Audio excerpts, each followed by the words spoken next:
Welcome to the Food and Activity for Healthy Pregnancy training for practitioners. My name is Helen Cragg, Advanced Health Improvement Specialist, Maternity and Infants. The aims of the training session are to guide you through delivering the workshop for overweight pregnant women and equip you with the skills to confidently have conversations with pregnant women about food and activity for a healthy pregnancy. The training ethos does not focus on giving advice, it focuses on supporting you to help pregnant women to think about the topics covered, reflect on what it means to them, identify changes they can make and how they will achieve them. The delivery focuses on the quality of conversations that you have with these groups of women. Empowerment using a non-judgmental approach is pivotal to the aims of this training. So these are the objectives for today's session. So it's to enhance knowledge, skills and confidence about food and activity for a healthy pregnancy, to identify the key food and activity messages which support a healthy pregnancy, to practice the conversations that you'll be having with pregnant women, and to introduce some of the resources. So let's have a look at some of the background to this training. Healthy mothers are more likely to have healthy babies. Being a healthy weight reduces the risk of disease across the life course. Key nutrition behaviours include being a healthy weight, eating a balanced diet and taking recommended supplements. There's increasing evidence about the impact on long-term health to a baby developing in a nutritionally challenged environment in utero. Growth and development processes can be disturbed if the supply of energy and nutrients are not consistent or poor. The impact on long-term health to baby is risk of chronic disease, including type 2 diabetes, metabolic syndrome and cardiovascular disease. The in utero environment exposes the developing fetus to flavours from the mother's diet via the amniotic fluid, preparing them for tastes they will experience in the future when solid food is introduced. Before and during pregnancy are critical times nutritionally in the short and long term for the developing baby. Specific nutritional concerns for women of childbearing age and those who are pregnant include below the recommended intakes of dietary fibre, oily fish, fruit and vegetables, low-level supplement use of folic acid and vitamin D. For children, the high levels of constipation and sugar consumption are also concerning. In order to have the best start, children need adequate nutrition. Even before they are born, their development is affected by what their mother eats and drinks. Looking at local midwife data, the percentage of mothers classified as obese in Leeds has been steadily rising year on year, with a greater percentage of mothers residing in deprived Leeds, having a BMI of over 30. There is a clear connection between poverty and poor nutrition. Weight gain during pregnancy. There are several different things that contribute to an increase in weight during pregnancy. Firstly, obviously, there's the baby. There's the placenta, the amniotic fluid, which is the water surrounding baby, growing breasts, the increased blood you need, extra fat stores, and natural fluid retention. Having a healthy lifestyle during pregnancy can help a pregnant woman feel better, gain the right amount of weight, and give their baby a great environment in which to grow and develop. An image of a pair of balance scales is shown. One side of the scales contains images of fruit and vegetables and a pregnant woman walking. The other side contains an image of a weight with the text kg written on it. The side with the weight starts off heavier, then the scales balance out so both sides are equal. They can manage their weight by eating well and staying active, which in turn can help them have a healthier pregnancy and a safer birth.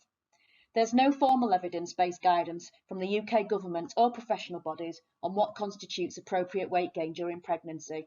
Pregnant women are advised not to diet and talk to their midwife or GP if concerned. Though pregnant women should not diet, it is an ideal time for them to reflect on their food intake and identify healthier choices that they can start. This is particularly important for women who are overweight. So the women who attend the Food and Activity for a Healthy Pregnancy workshop, or women who are overweight and are having an antenatal visit, are needing to change their behaviours to have a healthier pregnancy. The motivation to do so will need to come from them once they're armed with all the key information. Behaviour change requires people to feel that changing is important to them and they have the confidence to do so. So pushing and pulling them to change because we think it's important is unlikely to work as people just feel criticised. So what are we actually going to do as practitioners? So hopefully have conversations about food and activity for a healthy pregnancy, and then have conversations that encourage behaviour change through empathic and supportive communication using inclusive language. We're now going to look at some conversation examples and how we can improve our conversations about food and activity in pregnancy. Compare the two conversations and how does this relate to your own practice, and recognise how you can improve your own conversation style when you're talking to pregnant women about food and activity. The text, better conversations for a healthy pregnancy is shown. The text fades out to an animated scene of a car park containing some stationery and some moving cars, with a building in the background. Traffic noises can be heard. The building has a large sign labelled Clinic over the entrance. We travel through one of the building's windows and we see an interior scene of a midwife's consultation room with a variety of medical equipment in the background. In the foreground, two women sit facing each other. The first woman is pregnant and is slightly larger than the second woman, who is dressed in a midwife's uniform.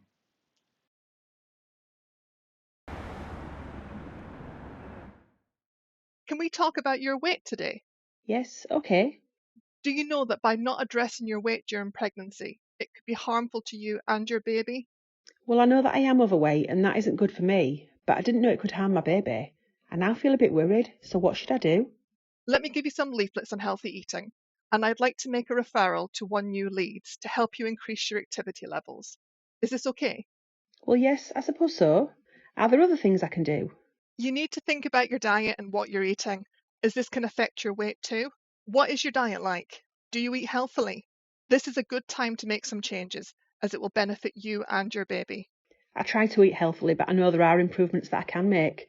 I don't eat enough fruit and vegetables, and I like to snack on sugary things. Will this harm my baby? Being overweight can mean that there are added risks during pregnancy. For example, it increases your risk of developing gestational diabetes. You need to reduce the amount of sugary snacks that you're having and introduce more fruit and vegetables. Let's have a go at making a food diary, and we can talk about it in more detail next time we meet. Okay, then that's fine. So looking at this first conversation, there are mainly closed questions used in this example. The conversation's not collaborative and the practitioner does not ask permission in advance to give advice. The advice is given because of the pregnant woman feeling a sense of blame and not really knowing what to do as a result.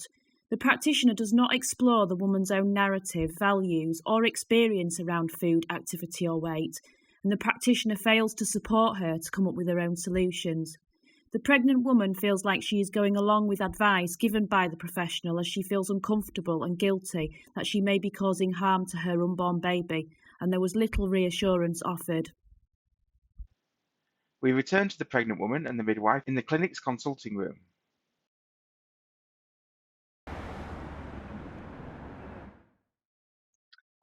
Is it okay if we have a discussion about healthy weight, food and activity today? Yes, I suppose that's okay. What are your thoughts on being a healthy weight during pregnancy? And are there any changes that you feel that you'd like to make? Well, I know that I am a bit overweight and I have found it hard in the past to maintain a healthy weight and would like to increase my activity levels, but now I'm pregnant, I'm a bit unsure what I can do about it. We don't recommend a weight loss regime when pregnant, but you have mentioned about wanting to increase your activity levels. How might you succeed in doing this, and how might we be able to support you in achieving this? I think it would help if there were classes or groups that I could go to increase my activity levels, and where there are others wanting to achieve the same goal. Would it be okay if I send you some information on the groups and activities that are available, and I can help you make a referral if they seem suitable to your needs? Yes, that would be great, thank you. Are there any other things you've tried in the past to help you increase your activity levels? And how did these help? I used to walk to drop off and collect my older son who was in primary school, and this helped me feel more active, but since I've been pregnant again, I've been too tired. It sounds like feeling tired is possibly a barrier to being a bit more active. Are there any other barriers, do you think? And how might we help you to overcome them? What has helped in the past if you've been feeling tired? Sometimes it's the getting started and motivating myself to walk when I am tired. When I get going, it actually helps and the fresh air perks me up a little. That sounds understandable. Would you like some support to increase your motivation so that you can maybe introduce some walking on some of the days? That sounds great, thank you. If it's okay with you, we'll make an appointment to meet again and we can formulate a plan together. That sounds really good. Can this be quite soon as I'm keen to get started? I will call you to discuss a date and time as soon as I'm back in the office. Is this okay? Yes, thank you very much. So for this second example, this conversation is far more inclusive and utilises open questions to establish the pregnant woman's understanding and narrative around weight and activity. It also tries to establish if there are any indication of change talk without focusing too much on giving advice. It supports the woman to make her own choices using a non-judgemental and empathic approach. The practitioner also opens up the conversation by asking if they could talk about healthy weight, food and activity in pregnancy as a general topic rather than homing in on the individual's weight, which again helps to reduce feelings of blame or shame. There was a collaborative approach which takes account of the woman's knowledge of what has worked or not worked in the past and what is achievable and not achievable. The practitioner was able to guide the woman to come to her own solutions without her feeling guilty about why she sometimes struggles to be active. Silhouettes of pregnant women stretching and walking are shown, followed by a silhouette of a pregnant woman with her arms across her stomach. A large hand with a finger pointing at the pregnant woman then appears, and finally a large red cross is drawn over both images. We can promote the benefits of being physically active to pregnant women without imposing guilt or feelings of blame. Small images of a smiley face, a muscular arm, a silhouette of a pregnant woman holding her lower back, a heart and blood pressure measuring device, and a pair of legs with varicose veins are shown one at a time. Some of the examples that we can use to talk about the benefits of being physically active on the mother is about feeling good as your body changes, promoting muscle tone and stamina and strength, reducing leg and back pain, constipation, swelling and bloating, for example, promoting blood circulation and possibly help prevent varicose veins. Small images of a silhouette of a pregnant woman stretching with her arms above her head, a stressed emoji face, and a hand with a blood sugar testing device are shown one at a time. Help your posture and balance, which is very important as your centre of gravity shifts. It helps to sleep better, manage stress, and reduce the risk of preeclampsia and gestational diabetes, and also preparing your body for labour and childbirth. We can also have conversations about the benefits of being physically active to baby, but again being careful not to inflict feelings of guilt, but being encouraging and empowering in how we relay this. Babies whose mothers exercise during pregnancy experience a number of developmental boosts which play a part in them being healthier and more physically active later in life, and which also reduces the risk of childhood obesity. 2 images of supplement bottles are shown. The first bottle is labelled vitamin D, the second one folic acid. It is also important to include key messages on vitamin D and folic acid supplementation during pregnancy. Watch this short video on vitamin D supplementation. Today we're talking about vitamin D. Around 1 in 5 people in the UK have low levels of vitamin D, especially older adults, pregnant and breastfeeding people, infants and people with darker skin. Vitamin D helps keep people's bones, teeth and muscles healthy, as well as impacting mental health and immune systems, so make sure we are all getting enough, especially during the autumn and winter. People who are 10 weeks pregnant or have at least one child under 4 may be entitled to financial support to buy vitamin D supplements through the Healthy Start scheme. More information is available at www.healthystart.nhs.uk. For more information, please visit the Public Health Resource Centre at www.leeds.gov.uk/PHRC or call 0113 378 6200. Try to include these messages when talking to women about food and nutrition in pregnancy. 2 of the key messages coming from this training are that pregnant women are advised not to diet and to talk to their GP or midwife if they're concerned. And though pregnant women should not diet, it is an ideal time to reflect on their food intake and identify healthier choices that they can start. An illustration of 4 human hands is shown, and each hand is in a different position. The first hand has an index and middle fingers extended, and a dotted rectangular shape has been sketched over the top of the area between the base of the fingers and the fingertip joint. Text inside this box reads, dairy and alternatives. The second hand is a cupped palm with the text fruit and vegetables beneath it. The third hand is a clenched fist, outlined with a dotted line with the text potatoes, bread, rice, pasta and other starchy carbohydrates beneath it. The fourth is an open hand with the palm area highlighted and the text beans, pulses, fish, eggs, meat and other proteins. These are some portion sizes infographics that can be used to initiate conversations about portion sizes and food intake.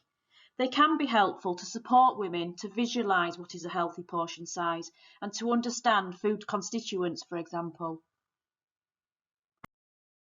So here are some top facilitation tips. Work in partnership with pregnant women, seeking their ideas, and listen attentively and actively. Remember that most of the way we communicate is non-verbal, so think about the tone of your voice, your facial expression and your body language. Accept challenges calmly and non-defensively, and avoid a teaching style and the advice trap. Support, encourage and praise as often as possible, and hold the belief that everyone is doing the best they know how to, and that everyone can learn and change. So what is our call to action? So it's about introducing these conversations at your next antenatal visit with a woman who's identified as being overweight with a BMI of over 30 at the start of pregnancy. But it's also important about having these conversations at preconception stage, so making every contact count. There are some resources that can be accessed via a link in the description. These resources can be downloaded and used for facilitating group sessions with women or to support you in having these conversations with women during their antenatal visits. There are additional links which you can signpost women to, as well as information on healthy eating, vitamin D, local support and digital downloads such as the Baby Buddy app.